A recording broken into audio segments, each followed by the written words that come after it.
What's up, guys? Reap Show here. Today we're talking Sweet Revenge featuring the Angry Orchard Thriller Pack.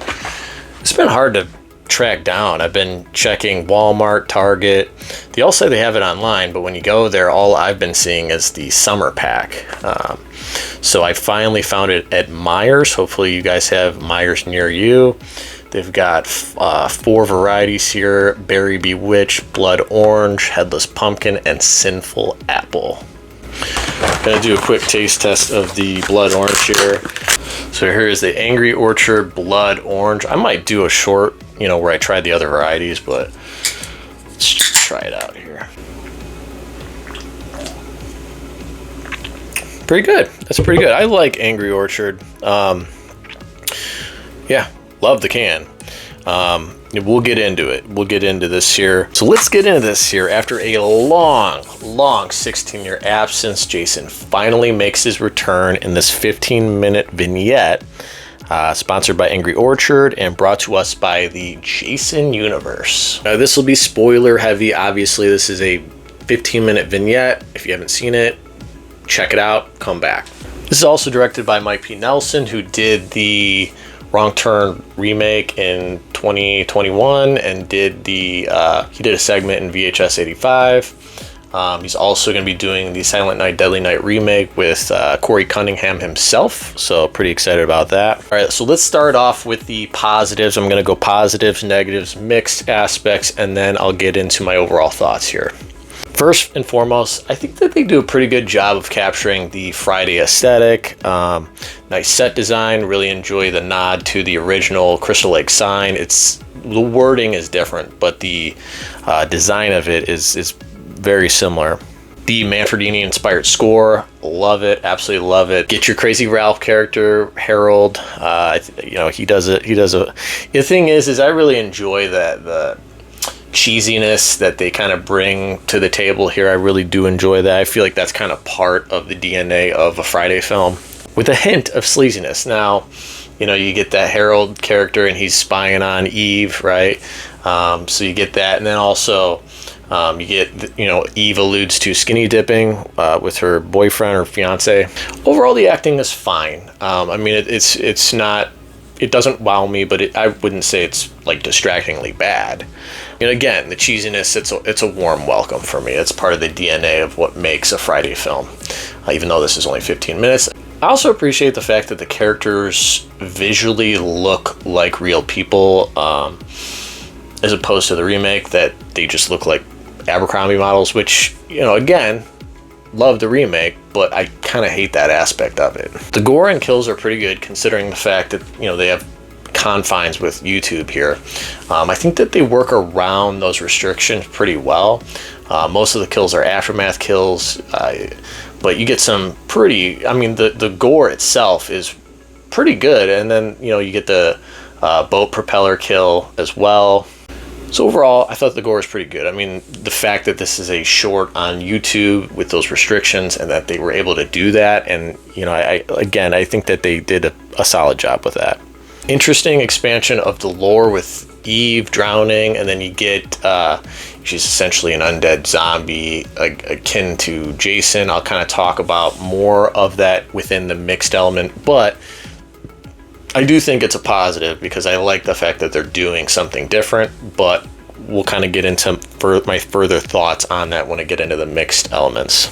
So mixed elements, one of which is how is this going to fit into further installments within the Jason universe, which, I'm pretty lukewarm on that idea, period. Do we really need a Jason universe? Do fans really need that?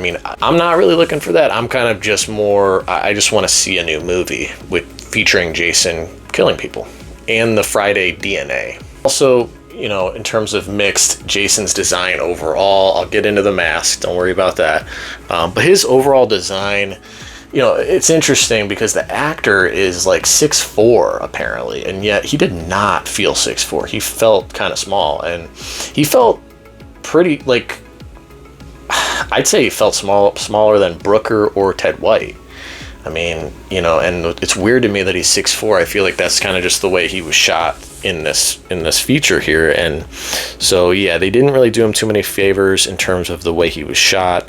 And then, like I was saying, with the expansion on the lore, I think that's a really cool idea, but I feel like they kind of shot their wad a little early. I mean, this is just a 15-minute vignette. Like, kind of just give fans what they want, right? Reintroduce them to Jason, but maybe don't blow your wad this early. I don't know. I feel like that's a really interesting idea to expand on the lore, and I feel like they kind of, you know, shot themselves in the foot a little bit. And on to the negatives here. The mask, first and foremost. Do not like this mask. This is not it.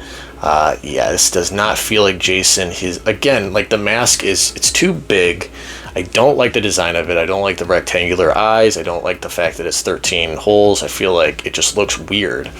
It's too big. And the fact that if you're gonna have a mask be that big, Jason has to be bigger to kind of offset that. Otherwise, he just looks, yeah, like what most fans are saying, like a bobblehead, like a Funko Pop.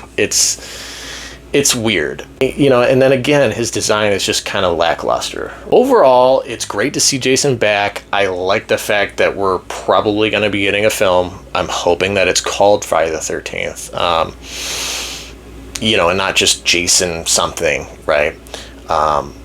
But they need to go back to the drawing board on the mask. The mask is bad, and hopefully this is kind of their opportunity to kind of hear what fans have to say, hear what our thoughts are, and then make some adjustments. It's just a 15-minute short. You're not locked into this in a huge way financially. You know, it's something that they can pivot on.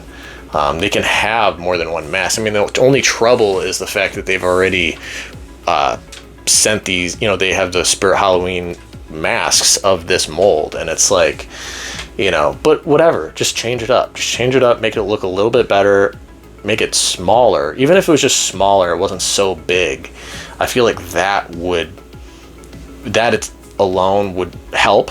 But yeah, it's the design, the rectangular eye holes, and then the chevrons just look like shit. I mean, they're way too big. Overall, it's nice to see Jason back. I have my concerns, I have my reservations. I'm not completely sold on the Jason universe, but I will say the merchandising's been pretty cool. I mean, honestly, if this is what the mask looked like in the movie, I would have been a lot happier. I don't know. Again, yeah, the mask, it's rough, and like, when it's that distracting, you're gonna have to make a pivot and kind of redesign that mask. I am intrigued by this new series they're gonna be doing it on Peacock, Crystal Lake.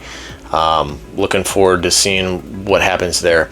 But again, this kind of circles back around to, do we need a full universe, or do we just, I feel like the majority of Friday fans would be content with just a new film on a consistent basis.